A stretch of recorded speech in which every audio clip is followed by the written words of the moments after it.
Bismillahirrahmanirrahim. Assalamualaikum warahmatullahi wabarakatuh.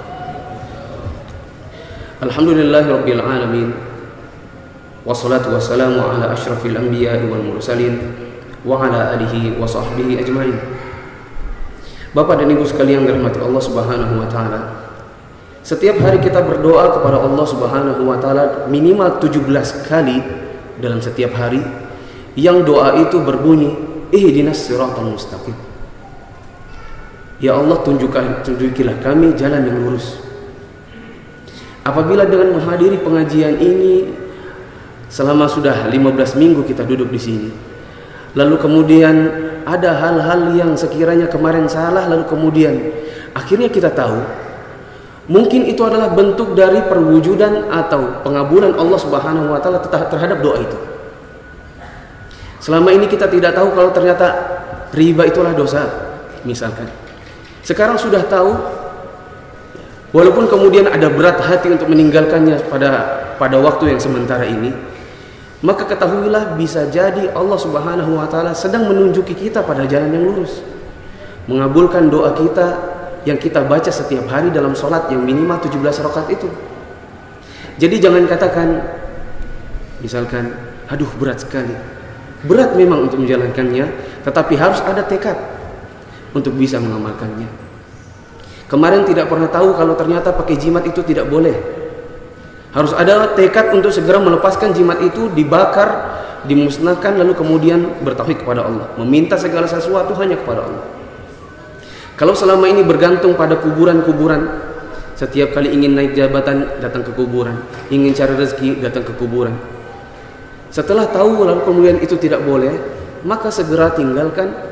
Dan bisa jadi itu adalah perwujudan atau pengabulan doa Allah, doa yang kita panjatkan sehari-hari dalam surat Al-Fatihah yang kita baca minimal 17 kali dalam satu hari. Pada hari ini kami ingin menambahkan lagi beberapa dosa yang ini sudah beberapa diantaranya tidak disebutkan dalam sab'atul mubiqat, as-sab'al mubiqat yang kita sebutkan pada 2 minggu yang lalu serta minggu yang kemarin. Dan kita beri judul tema pada hari ini, dosa-dosa atau hal-hal yang akan membuat urusan kita dikubur begitu rumit. Rumit dalam artian bisa jadi kita mendapatkan azab dari Allah dikarenakan melakukan hal-hal ini. Bagaimana azab Allah di dalam kubur nanti akan disebutkan. Dan setidak-tidaknya apabila seseorang disempitkan kuburnya, maka Rasulullah SAW mengatakan akan nanti bersilang-silangan tulang-tulang rusuk mereka, saling bersilangan, patah satu sama lain dikarenakan kubur yang disempitkan. Ada sekitar 7 hal yang akan kami sebutkan. Kemudian 4 diantaranya terdapat pada satu hadis, 2 diantaranya terdapat pada satu hadis, dan yang satu lagi terdapat pada hadis yang lain. Diriwayatkan oleh Al-Imam Al-Bukhari dari sahabat Samur bin Jundab radhiyallahu anhu bahwasanya Rasulullah SAW pernah duduk-duduk bersama para sahabat lalu menceritakan bahwasanya tadi malam beliau bermimpi. Beliau mengatakan, saya didatangi oleh 2 orang malaikat di dalam mimpi saya, lalu kemudian saya dibawa ke sebuah tempat. Wallahu a'lam bishawab, saya pernah membaca kalau saya tidak salah nama tempatnya adalah Al-Muqaddas. Maka Rasulullah SAW mulai menceritakan, ketika kami sampai tempat tersebut, maka beliau mulai menceritakan, wa inna ataina ala rajulin muttaji'in wa idza akharu qa'imun alaihi bisakhratin. Di tempat tersebut kami mendapati ada satu orang yang tidur dalam keadaan terlentang, dan di sisinya, di dekat kepalanya ada seorang laki-laki yang berdiri dalam keadaan memegang sebuah batu yang besar. Wa idza huwa yahwi bisakhrah li ra'sihi fayatlabu ra'sahu. Kemudian lelaki yang berdiri ini tadi menumbukkan batu yang besar itu ke kepalanya orang yang tidur itu. Kemudian pecahlah kepalanya. Fayatahadhadu al-hajar hahuna. Setelah pecah kepalanya, kemudian bergelinding batunya itu. Fayatba'u al-hajar fayakhudhu fala yarji'u ilaihi hatta yasiha ra'suhu kama kana. Manakala laki itu mengejar batu yang menggelinding, kemudian ditangkapnya, kemudian diangkatnya dan dibawa kembali ke tempat laki-laki yang sudah pecah kepalanya tadi itu, rupanya kepalanya sudah kembali seperti sedia kala. Thumma ya'udu 'alaihi fayaf'alu bihi mithla ma fa'ala marratal ula. Maka kemudian laki-laki itu datang kepada lelaki yang sudah kembali utuh kepalanya itu tadi, dan dia lakukan sebagaimana yang telah dia lakukan sebelum tadi itu. Apa itu? Dipecahkan lagi kepalanya, kemudian menggelinding lagi batunya, diambil lagi batunya, kembali lagi dipecahkan lagi. Dalam riwayat lain dikatakan fayuf'alu bihi ila yaumil qiyamah. Dan ini terus berlangsung hingga hari kiamat. Maka Rasulullah SAW kemudian bertanya kepada dua malaikat ini, siapa dua orang laki-laki itu? Mengerikan sekali apa yang mereka lakukan. Maka kemudian malaikat ini mengatakan, nanti saja tanyanya, jalan dulu, jalan. Fantalaqna fa'ataina ala rajulin mustalqin liqafahu.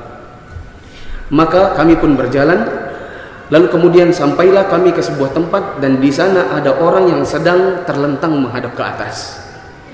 Wa idza akharu qa'imun 'alaihi bikallubin min hadid. Dan di sisi orang itu, di sisi orang yang tidur terlentang itu, ada seseorang yang sedang memegang seperti celurit. Ada hooknya. Apa ini? Hook ya, bulan sabit. Wa idza huwa ya'ti ahada syaqqai wajhihi fayusharshiru sidqahu ila qafah. Maka laki-laki yang memegang celurit itu menusukkan celurit itu ke salah satu wajah, salah satu sisi dari wajah orang yang terlentang itu, kemudian ditarik hingga terbelah. Wa mankhirahu ila qafahu wa 'ainahu ila qafah. Dan begitu juga celurit itu ditusukkan ke hidungnya hingga terbelah ke sisi yang sebelahnya, ditusukkan lagi ke matanya hingga terbelah yang sebelahnya. Wa qala rabbama qala Abu Raja'in fayushaqqu qala. Lalu kemudian si perawi mengatakan, sepertinya sih memang si perawi mengatakan terbelah. Lalu kemudian summa yatahawwalu ila al-janibil akhar. Kemudian laki-laki ini setelah membelah rahang, hidung dan mata dari yang sebelahnya, berpindahlah dia ke sisi yang sebelahnya lagi, ya. Berpindah ke sisi yang sebelahnya lagi, fayaf'alu bihi mithla ma fa'ala bi janibil awwal. Maka kemudian dia melakukan sebagaimana yang telah dia lakukan di sisi yang sebelahnya lagi. Apa itu? Kali ini diceluritkan di bagian rahang sebelahnya, kemudian hidung yang sebelahnya, kemudian mata yang sebelahnya, lalu ditarik hingga terbelah.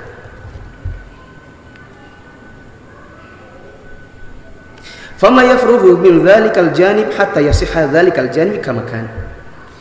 Manakala ini sudah terbelah, yang sebelah sini tadi yang sudah terbelah, maka ini utuh kembali. Maka dia pindah lagi ke sebelahnya dan membelah lagi yang sebelah ini. Setelah ini terbelah, ini utuh kembali. Lalu ditarik lagi sebelah sini dan seterusnya. Fayuf'alu bihi ila yaumil qiyamah. Dan yang seperti ini berlangsung terus hingga hari kiamat. Maka kemudian Rasulullah SAW bertanya kepada dua malaikat ini tadi, siapa dua orang laki-laki ini? Luar biasa dan sangat mengerikan apa yang dilakukan. Membelah rahang, hidung dan matanya sebelahnya, kemudian sebelahnya lagi, dan sebelahnya lagi. Dan itu terus hingga hari kiamat. Maka kemudian dua malaikat ini mengatakan, nanti saja tanyanya, jalan dulu, jalan.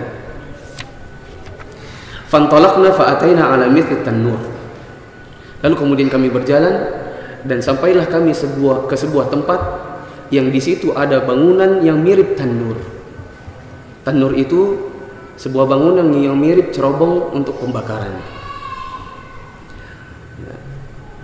Fa idza fihi lawatun wa aswatun. Dan di dalam tanur itu terdengar suara gaduh, berteriak-teriak dan sangat ribut. Maka Rasulullah SAW mengatakan, fattala'na fihi fa idza fihi rijalun wa nisa'un uratun. Lalu kami melongok ke dalam cerobong itu, bangunan yang mirip cerobong itu, ingin melihat siapa yang membuat gaduh itu. Dan rupanya di dalamnya ada laki-laki, beberapa laki-laki dan perempuan-perempuan yang berada dalam keadaan telanjang. Wa idza hum ya'tihim lahabun min asfal minhum fa idza atahum dzalikal lahab daw. Dan di bawah mereka ada api yang menyambar-nyambar ke atas. Menyambar-nyambar ke atas. Lalu manakala api itu menyambar ke atas, maka berteriaklah mereka. Karena panas dan terbakar. Fayuf'al bihi ila yaumil qiyamah. Dan itu terus berlangsung hingga hari kiamat. Maka Rasulullah bertanya lagi, siapa yang orang-orang itu? Laki-laki dan perempuan-perempuan itu siapa? Maka kemudian malaikat ini mengatakan, nanti saja tanyanya. Jalan dulu, jalan. Fantalaqna fa'ataina ala nahirin hasibtu annahu kana yaqul ahmar mithlad dam. Maka kami berjalan dan sampailah kami pada sebuah sungai yang di sungai itu sungai tersebut warnanya seperti merah darah, kata perawi. Wa idza fin nahari rajulun sabihun yasbahu wa idza 'ala syatin nahar rajulun qad jama'a indahu hijarah katsirah. Di dalam sungai itu ada seorang laki-laki yang sedang berenang-renang ke tepian dalam keadaan kelelahan. Dan di tepi sungai telah menunggu satu orang yang telah berada bersamanya batu-batu yang sangat banyak. Wa idza dzalika sabih yasbahu ma yasbah thumma ya'ti dzalika alladhi qad jama'a 'indahu al-hijarah fayafgharu lahu fahu.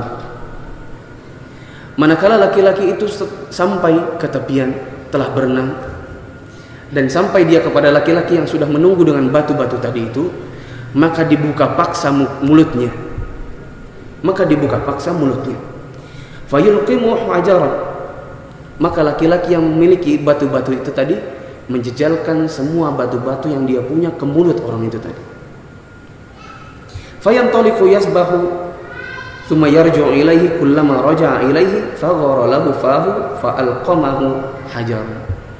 Maka laki-laki itu yang sudah penuh mulutnya dengan batu-batu itu disuruh lagi untuk berenang ke tengah, dan manakala sudah habis batunya dia kembali ke pinggiran tadi, dan laki-laki itu sudah memiliki batu lagi yang sangat banyak, dijejalkan kembali mulutnya, dibuka paksa lalu kemudian dijejalkan, lalu disuruh berenang lagi, dan itu terus berlangsung. Kemudian Rasulullah SAW mengatakan, siapa laki-laki yang itu tadi lagi? Luar biasa mengerikan apa yang mereka lakukan. Maka malaikat mengatakan, nanti saja tanyanya, jalan dan jalan. Nah, di akhir dari cerita ini baru kemudian dua malaikat tadi menceritakan. Kata malaikat itu, amma ar-rajulul awwal alladhi ataita alaihi yuthlaghu rasuhu bil hajar fa innahu ar-rajulu ya'khudhu al-Qur'an fayarfuduhu wa yanabu an salatil maktubah. Adapun laki-laki yang kamu lihat yang pertama, yang kepalanya itu dipecahkan dengan batu, dan itu terus berlangsung hingga hari kiamat. Sesungguhnya laki-laki yang dipecahkan kepalanya itu adalah seseorang yang sudah mempelajari Al-Quran lalu kemudian membuang isinya, membuang ilmu yang telah dia ketahui dari Al-Quran, dan dia menyengaja tidur manakala seharusnya dia bangun untuk sholat wajib. Dia adalah laki-laki yang menyengaja tidur manakala seharusnya dia bangun untuk sholat wajib. Maka hal yang pertama yang akan membuat urusan kita di kubur nanti rumit dan akan mengundang siksa kubur adalah kita telah mempelajari ilmu lalu kemudian menolak ilmu yang sudah kita ketahui. Dan yang kedua, menyengaja tidur manakala seharusnya kita bangun untuk sholat. Misalkan pada jam 5 sudah mendengar azan subuh, lalu kemudian menyengaja untuk mengambil bantal yang satu lagi lalu ditutupkan ke kuping yang satu supaya tidak dengar azan itu. Sebagian orang tidur dengan bantal manakala dia dengar azan subuh, lalu kemudian dia angkat bantal yang lain lalu ditutup telinga. Saya tidak mau dengar, nanti ajalah sholat subuh, nanti jam 7, nanti jam 8, atau nanti kapanpun ketika terbangun. Maka ini adalah bentuk menyengaja tidur manakala seseorang seharusnya bangun untuk sholat. Atau seseorang tidak pernah mempersiapkan dirinya untuk bangun di kala subuh, seperti tidak pernah perhatian dengan waktu sholat. Dia tidak pernah tahu jam berapa harusnya sholat subuh. Dia tidak pernah mempersiapkan jam beker, jam 5 seharusnya dia sudah bangun. Dia tidak pernah menginstal atau mengaktifkan alarm yang ada di handphone supaya nanti bangun ketika sholat subuh. Ini tidak pernah diaktifkan, tidak pernah ada perhatian. Maka ini adalah bentuk seseorang menyengaja tidur manakala seharusnya dia bangun untuk sholat. Dan termasuk yang seperti ini, apabila ada seseorang mengatakan saya ketiduran, tetapi ini berlangsung setiap hari.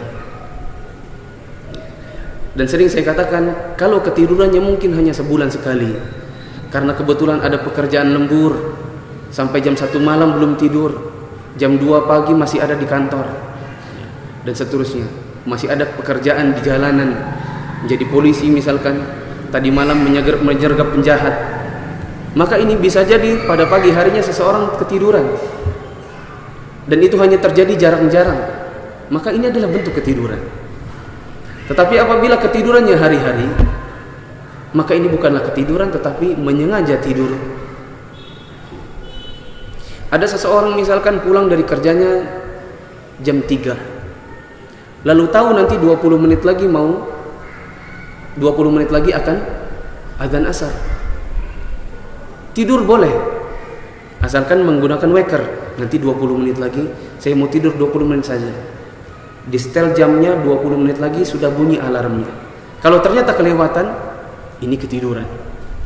Tetapi kalau biarlah, kemudian langsung tidur tanpa memperhatikan nanti jam berapa sholatnya, bisa jadi nanti terbangunnya pada saat azan maghrib atau azan isya justru. Maka ini adalah bentuk seseorang menyengaja tidur manakala seharusnya dia bangun untuk sholat. Maka yang pertama yang akan membuat urusan kita rumit di hari kuburan, akan mendapatkan siksa kubur, itu adalah seseorang menyengaja tidur pada saat di waktu di mana seharusnya dia sholat. Atau seseorang juga sudah dibangunkan, dan dibangunkan misalkan tidak sekali. Kalau sesekali lalu kemudian tidak dengar, maklum, bisa jadi itu ketiduran. Tapi sudah digoyang, sudah bangun, tidur lagi, sudah ditarik lagi, bangun, tidur lagi. Ini adalah bentuk menyengaja tidur manakala seharusnya bangun untuk sholat. Kemudian yang kedua, malaikat itu mengatakan, wa amma rajul ladzi ataita alaihi yusharsharu shidqahu ila qafahu wa milqaruhu ila qafahu wa 'ainuhu ila qafah fa innahu ar-rajulu yaghdu min baitihi fayakdhibul kadbah tablughul afaq. Adapun lelaki yang kedua yang kamu lihat digancu atau dicelurit, ditarik hingga robek bagian sisi wajahnya yang kanan, lalu yang kiri, lalu yang kanan lagi, lalu yang kiri lagi, dan terus hingga hari kiamat, itu adalah seorang laki-laki yang keluar dari rumahnya dan banyak berbohong kepada manusia hingga bohongnya itu memenuhi cakrawala. Memenuhi cakrawala bisa jadi kita artikan seseorang itu sampai terkenal tukang bohongnya. Kesini bohong, kesana bohong, kesini bohong, kesana bohong. Kesini bilang ini supaya dapat uang, kesini bilang ini dapat uang. Kesini menipu, kesana menipu. Mengumpulkan harta dengan cara berbohong. Menceritakan kisah-kisah sedih yang sebenarnya tidak ada untuk mendapatkan harta dari manusia. Ini adalah satu hal yang akan membuat urusan kita di kubur nanti rumit. Banyak menipu orang, banyak berbohong kepada orang lain. Ini adalah satu hal yang akan membuat urusan kita rumit. Dan nanti di kubur, salah satu azab yang sudah disediakan adalah akan digancu mulutnya, rahangnya, hidungnya, dan matanya hingga terbelah, yang kanan dan yang kiri, dan terus itu berlangsung hingga hari kiamat. Kemudian yang ketiga diceritakan lagi oleh malaikat ini, wa ammar rijalu wan nisa'u al-'uratul ladzina fi mithli bina'i tan-nur fa innahum az-zunatu waz-zawani. Adapun lelaki-lelaki dan perempuan-perempuan yang kamu lihat tadi ada di dalam cerobong, bangunan yang mirip cerobong tadi itu adalah para lelaki dan perempuan-perempuan yang suka berzina. Dan zina di masa ini sudah banyak jalannya. Bahkan ada agama khusus yang bernama agama Syiah yang menghalalkan zina tetapi dengan kedok yang lain, yang bernama dengan nikah mut'ah, nikah kontrak. Laki-laki dikawinkan dengan seorang perempuan dengan mahar tertentu, tetapi ada kontraknya. Kalau cuma 2 jam, 2 juta. 1 hari sekian. Nanti ada orang-orang yang merupakan turis-turis dari Iran datang ke puncak. Ini banyak di puncak. Bahkan bisa dibikin spanduknya, melayani nikah mut'ah. Siapa yang melayani? Ya orang-orang gadungan yang ngaku sebagai ustadz atau kiai, mengawinkan orang-orang yang ada di situ dengan bayaran tertentu dengan jangka waktu tertentu. Kamu turis di sini berapa hari? 1 minggu. Mau nikah sama siapa? Pilih yang mana? Kasih lihat fotonya. Oh yang ini. Oh ini agak mahal. Ini 1 minggu misalkan 10 juta. Bagaimana? Tidak masalah. Dinikahkan lalu kemudian dibawa ke hotel selama 1 minggu. Setelah 1 minggu cerai otomatis. Ini adalah perzinahan dengan kedok nikah mut'ah. Dan ada sebuah agama yang bernama agama Syiah yang menghalalkan yang seperti ini. Tadi diceritakan di Masjid Al-Ihsan dan memang saya pernah baca di bukunya. Dulu Ayatullah Khomeini yang katanya adalah pimpinan revolusi Islam, tetapi sejatinya adalah pimpinan revolusi Syiah, pada tahun 1979 berhasil menguasai negara Iran, lalu kemudian mengumandangkan ini adalah revolusi Islam. Suatu hari setelah selesai berkuasa, maka pergi ke negeri Irak dan di sana bertemu dengan salah seorang teman lamanya yang aslinya adalah asli orang Iran. Lalu kemudian diajak orang ini pergi ke suatu kampung. Dan di sana ada seorang kepala desa yang kebetulan punya seorang balita. Kata penulis buku ini, Sayyid Fulan Al-Musawi, dan sudah meninggal dibunuh setelah dia keluar dari Syiah. Dia katakan, dia menulis buku yang berjudul Mengapa Saya Keluar dari Syiah. Dan satu hal yang dia ceritakan adalah kejadian itu. Saya bersama Khomeini ketika itu menemani dia. Dan manakala kami bertamu ke rumahnya kepala desa tadi itu, Khomeini melihat ada anak balita yang dimiliki oleh si kepala desa. Saya mentaksir umurnya kira-kira 4 tahun 5 tahun. Maka kemudian Khomeini tertarik dengan balita ini. Lalu dia minta untuk dimut'ah, ya, untuk memut'ah anaknya itu. Dia katakan kepada penulis buku ini, bagaimana menurutmu kalau ada mut'ah dengan balita? Dia katakan, ketika itu dia masih Syiah, dia katakan, engkau adalah imam, mufti, apapun fatwamu kami ikuti, apapun fatwamu kita ikuti.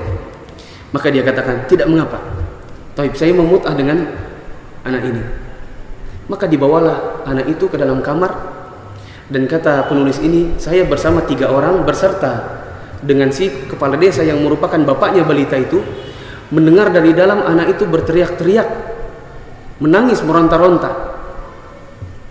Manakala besoknya keluar dari kamar, dan Khomeini melihat kami dalam keadaan muka kami merah. Kalau misalkan mut'ah dengan pelacur biasa, mut'ah dengan perempuan dewasa biasa, tetapi masalahnya ini dengan balita. Maka muka kami merah ketika dia keluar dari kamar. Lalu kemudian dia mengatakan, karena melihat membaca muka kami ini muka yang tidak enak, dia katakan, menurut kalian bagaimana mut'ah dengan bayi? Maka kami semua tidak ada yang menjawab. Lalu kemudian dia mengutarakan pendapatnya. Menurut saya tidak mengapa asalkan dijepit-jepit saja, ya. Tidak dimasuki kelaminnya ke anak balita itu, tetapi boleh asalkan dijepit-jepit saja. Hanya dijepit kelaminnya pada kelamin si balita itu atau di pahanya, asalkan tidak dimasuki. Bayangkan bapak-bapak, ada orang menghalalkan yang seperti ini dengan balita. Dengan balita. Dan zaman ini zina itu seperti dianggap biasa. Coba lihat kalau buka koran-koran, berapa banyak iklan-iklan yang sejatinya itu sebenarnya menawarkan perzinahan. Katanya pijat, tetapi setelah di sana rupanya didapati adalah pijat plus maksudnya. Pijat-pijat sambil menggerangi bagian-bagian tertentu. Lalu akhirnya berzina. Ini adalah semuanya hukumnya nanti. Hukumnya jelas haram, dan hukumannya dan ancamannya pada hari kiamat atau di azab kubur nanti adalah seperti ini tadi. Dimasukkan ke dalam cerobong lalu kemudian dibakar. Kemudian malaikat ini menceritakan yang keempat. Wa ammar rajulul ladzi ataita alaihi yasbahu fin nahar wa yulqamul hajar fa innahu akilur riba. Adapun lelaki yang kamu lihat berenang-renang ke tepian dalam keadaan kelelahan, kemudian sampai di tepi dijejalkan mulutnya dengan batu-batu, lalu disuruh berenang ke dalam lagi, lalu kemudian kembali lagi dijejalkan lagi dan seterusnya. Itu adalah para pemakan riba, orang-orang yang makan riba. Dan saya sudah menjelaskan pada minggu yang lalu bahwasanya riba itu adalah pada secara bahasa artinya tambahan. Maksudnya adalah tambahan dari hutang piutang atau dengan segala bentuknya nanti. Misalkan si A mengatakan kepada si B, utangkanlah saya 1 juta, nanti saya akan kembalikan kepada kamu 1.200.000. Maka 200.000 ini adalah riba, ya, adalah riba. Oh iya, penting. Ada orang mengatakan, tapi kan sama-sama ridho. Kalau sama-sama ridho tidak apa-apa dong Ustaz. Kan orangnya juga yang mau, malah dia yang tawarkan. Kita katakan ridho di antara manusia dalam transaksi tidak bisa menggugurkan ridhonya Allah. Kalau Allah tidak suka, maka Allah tidak suka dan tidak boleh ridhonya manusia lalu menjadikan bahan untuk melegalisasi. Si A mengatakan, utangkan saya 1 juta, nanti saya akan kembalikan 1.200.000, maka ini adalah transaksi riba. Atau si A mengatakan, utangkan saya 1 juta, selesai. Kemudian si B mengatakan, saya utangkan kamu 1 juta dengan syarat nanti kembalinya 1.200.000. Ini juga transaksi riba. Atau si A mengatakan, utangkan saya 1 juta. Si B mengatakan, oke, ini 1 juta. Selesai sampai di situ. Manakala jatuh tempo, lalu kemudian si A mengatakan, ini uangmu 1 juta. Lalu si B mengatakan, masa cuma 1 juta? Masa anda ada uang terima kasihnya? Ini juga merupakan bentuk-bentuk riba. Apabila nanti diberikan, maka dia jadi riba. Lalu bagaimana kalau ditagih seperti itu? Katakan, tidak boleh, ini riba. Saya berikan kepada kamu, maka jadi riba. Ya. Kemudian bentuk yang lain adalah si A datang ke Bank Indonesia dengan membawa uang 1 juta dengan pecahan 100.000 10 lembar atau 50.000 20 lembar. Kemudian ditukarkan dengan uang 2.000 rupiah atau 1.000 rupiah atau 5.000 rupiah. Lalu kemudian menawarkan kepada orang-orang, mari tukar uang 100.000 1 lembar, saya tukar dengan uang 2.000 atau 1.000 atau 5.000, tapi jumlahnya hanya 90.000. Maka ini adalah pertukaran antara dua mata uang yang sama, menukar dua uang yang mata uangnya sama dalam keadaan ada kekurangannya atau ada kelebihannya. Termasuk juga seseorang menukarkan emas 3 gram dalam bentuk anting-anting misalkan, ditukarkan dengan cincin seberat 2 gram, dan emas ditukar dengan emas, maka harus ada 2 syaratnya, tunai saat itu juga dan harus senilai. Kalau di sini 3 gram, maka sini 3 gram. Kalau di sini 2 gram, maka sini 2 gram. Lalu kalau berbeda bagaimana? Rasulullah SAW pernah mengajarkan kepada Bilal tentang masalah ini, dikiaskan dengan kurma. Karena ketika itu Bilal memiliki satu sok kurma yang masih bagus, yang dia dapatkan dengan cara menukarkan 2 sok kurma yang sudah jelek. Kemudian Rasulullah SAW mengatakan, inilah sebenar-benar riba. Kemudian beliau mengajarkan, kalau kamu mau, jual dulu yang ini, nanti uangnya baru dibelikan yang itu. Maka untuk tukar emas yang seperti ini tadi, jual dulu emas yang 3 gram ini, dapat uangnya, baru nanti dibelikan kepada emas yang lain yang beratnya 2 gram. Kemudian saya sudah menyebutkan 4 atau 5 hal-hal yang akan membuat urusan kita di kubur nanti menjadi rumit, alias mendapatkan siksa kubur. Yang 2-nya lagi terdapat pada satu hadis. Hadis ini diriwayatkan oleh Imam Bukhari dan Imam Muslim. 2 atau bahkan justru 3, karena nanti ada 2 lafaz. Dari Ibnu Abbas radhiyallahu anhu bahwasanya dia menceritakan, marra Nabi sallallahu alaihi wasallam bihaitin min hitanil Madinah atau Makkah. Rasulullah sallallahu alaihi wasallam pernah melewati dinding-dinding Madinah atau Mekah, dan di sekitar itu ada kubur. Di sekitar situ ada kubur.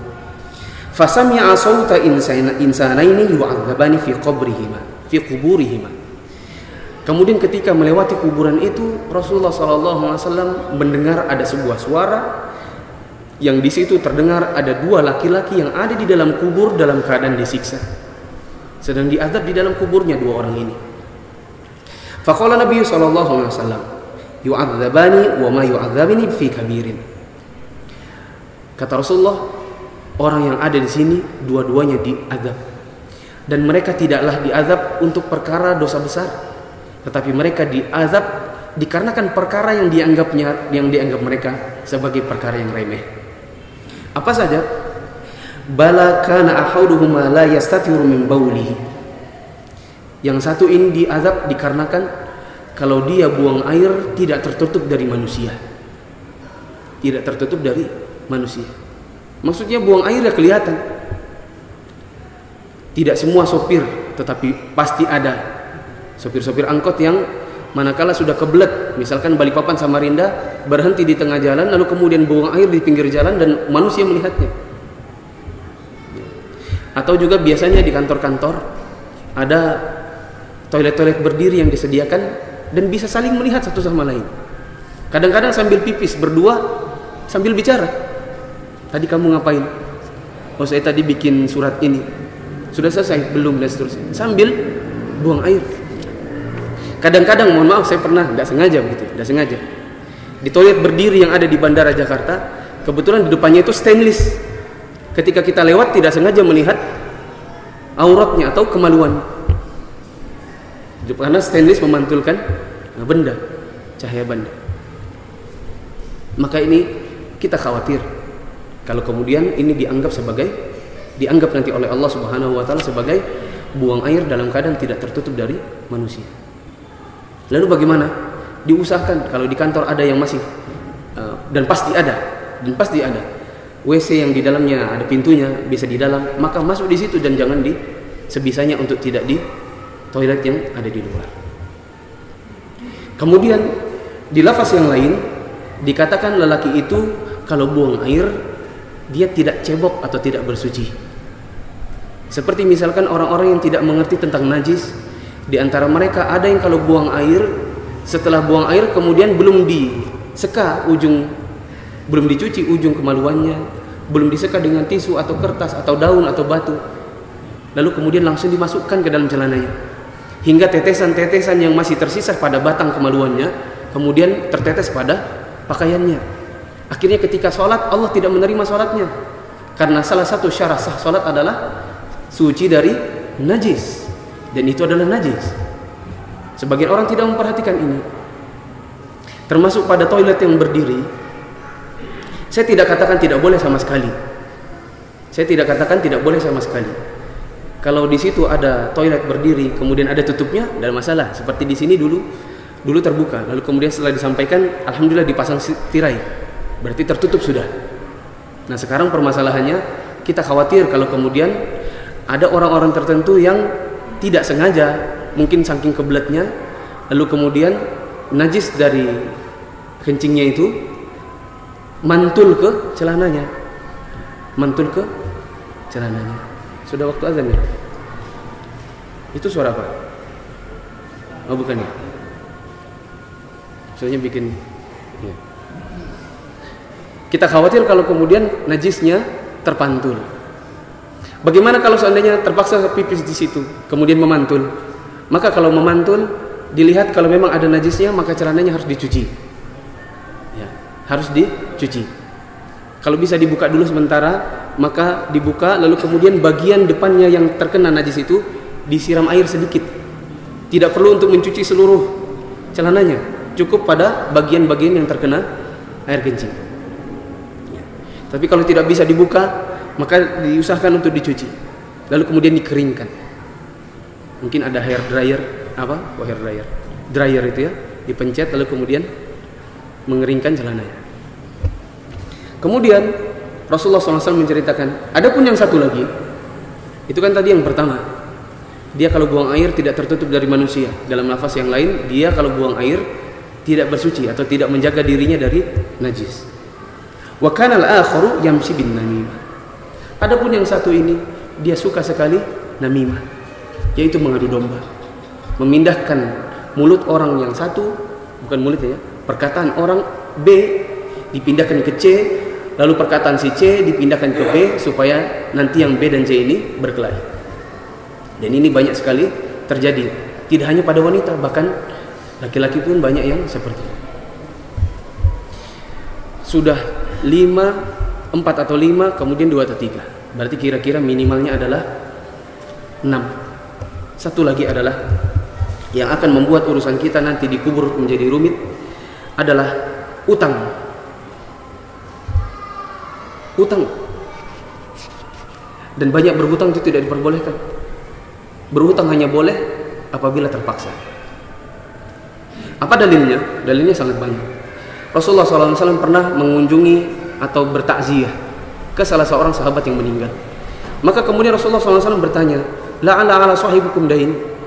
Mungkin teman kita yang meninggal ini ada hutangnya. Beliau bertanya. Maka para sahabat mengatakan, na'am dinaron. Ya Rasulullah, dia punya utang sebanyak 2 dinar. 2 dinar. Fataqarrafa Rasulullah SAW wa qala sallu ala sahibikum. Kemudian Rasulullah berbalik dan mengatakan, silakan salatlah kalian untuk dia. Adapun saya tidak. Faqala Abu Qatadah. Maka kemudian Abu Qatadah mengatakan, karena dia melihat Rasulullah tidak mau mensolatkan dikarenakan ada hutang ini, maka Abu Qatadah mengatakan, huwa alayya. Ya Rasulullah, biarkan nanti utangnya saya yang tanggung, yang 2 dinar itu. Maka kemudian Rasulullah SAW mengatakan, bil wafa fa shalla alaihi. Rasulullah mengatakan berarti sudah ditunaikan utangnya, maka kemudian Rasulullah mensolatkan orang itu. Rasulullah SAW tidak mau mensolatkan orang yang meninggal dalam keadaan masih punya hutang. Dalam keadaan masih punya hutang. Rasulullah SAW juga mengatakan, nafsul mu'mini mu'allaqatun bidaini hatta yuqda anhu. Jiwa seorang mukmin itu nanti akan tergantung urusan dia sesuai dengan hutangnya sampai nanti hutangnya ditunaikan. Soal azan dulu, nanti saya lanjutkan sedikit. Saya lanjutkan sedikit sampai iqamat ya, sampai iqamat nanti. Kemudian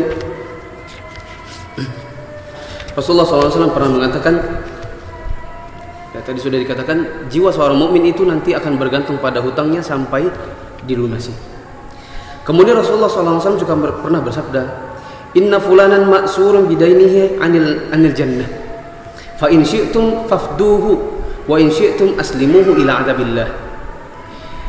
Sesungguhnya si fulan itu tertahan dari masuk surga dikarenakan sebab masih ada hutangnya.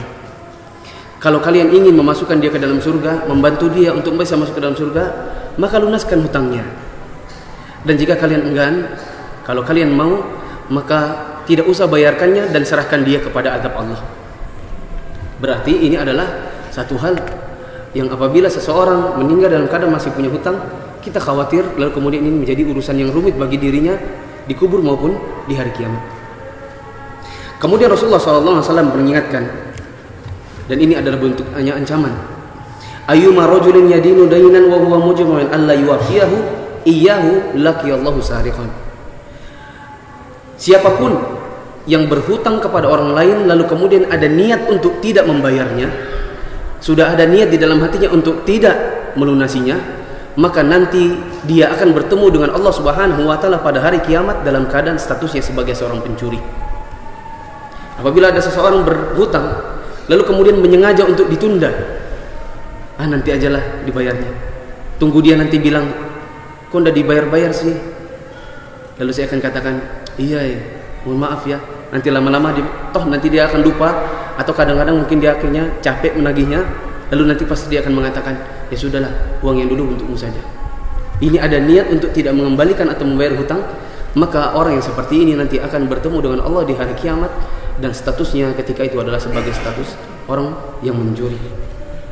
Kemudian satu hal, Abu Qatadah pernah mengatakan, saya pernah mendatangi seseorang yang berhutang kepada saya. Mendatangi orang yang berhutang kepada saya. Lalu kemudian dia bersembunyi. Orang itu bersembunyi dan memesan kepada anggota keluarganya untuk mengatakan dia tidak ada. Rupanya Allah mentakdirkan lain, tidak sengaja keluarlah anaknya yang masih kecil. Dan saya pun bertanya kepada anaknya, mana bapakmu? Dia katakan, bapak sedang di dalam lagi makan khazirah. Bapak lagi di dalam makan khazirah. Khazirah itu makan yang sangat enak. Dari anggaplah gulai kambing begitu ya, atau pizza atau apa begitu ya, makan yang enak yang mahal. Lalu kemudian saya berteriak ke dalam, "Hei fulan, keluarlah, saya tahu kamu ada di dalam." Maka kemudian akhirnya dia malu dan keluarlah dia. Ya. Kenapa kamu lari? Kenapa kamu tidak mau temui saya? Ini saya lagi susah. Dia katakan saya lagi susah, tidak mampu bayar hutang. Padahal baru saja anaknya mengatakan dia lagi makan khazirah, makanan enak dan mahal. Maka kemudian saya mengatakan kepada dirinya, semoga kamu susah. Dia katakan saya susah. Lalu kemudian Abu Qatadah mengatakan, semoga kamu susah. Dan akhirnya betul-betul susah. Betul-betul susah. Ya. Maka ini adalah ancaman, hati-hati. Kalau seseorang berhutang lalu kemudian ada niat untuk tidak membayar, lalu kemudian diumpat oleh pemilik uang, bisa jadi nanti kejadiannya seperti kejadian Abu Qatadah ini. Namun untungnya luar biasa hati para sahabat.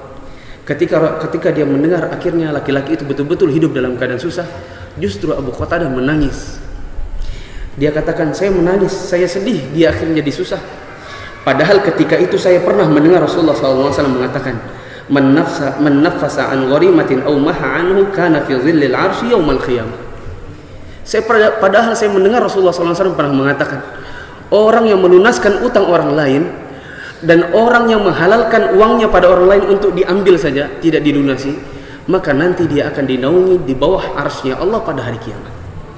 Saya menyesal menyumpahi dia seperti itu. Padahal kalau ketika itu saya katakan kepada dia, ya sudahlah, untukmu saja. Tentu saya akan nanti di bawah naungan Allah, di bawah naungan arsy-Nya di hari kiamat. Maka saya ulangi, hal-hal yang membuat kita susah nanti dikubur di hari kiamat, di antaranya adalah sudah mengetahui ilmu lalu kemudian menolaknya. Yang kedua, sengaja tidur manakala seharusnya bangun untuk sholat. Yang ketiga, banyak berbohong, banyak menipu. Yang keempat, berzina. Yang kelima, makan riba. Yang keenam, namimah atau mengadu domba orang. Yang ketujuh, buang air dalam keadaan tidak tertutup dari manusia. Yang kedelapan, buang air dalam keadaan tidak bersih, tidak menjaga dirinya dari najis, tidak cebok. Dan yang kedelapan adalah hutang dan ada niat untuk tidak membayar hutangnya. Ini saja yang dapat kami sampaikan. Tidak ada pertanyaan insyaallah. Kalaupun ada nanti setelah salat Isya insyaallah. Wassallallahu ala nabiyina Muhammad wa ala alihi wa sahbihi ajma'in. Subhanakallahumma wa bihamdika asyhadu an la ilaha illa anta astaghfiruka wa atubu ilaik. Wassalamualaikum warahmatullahi wabarakatuh.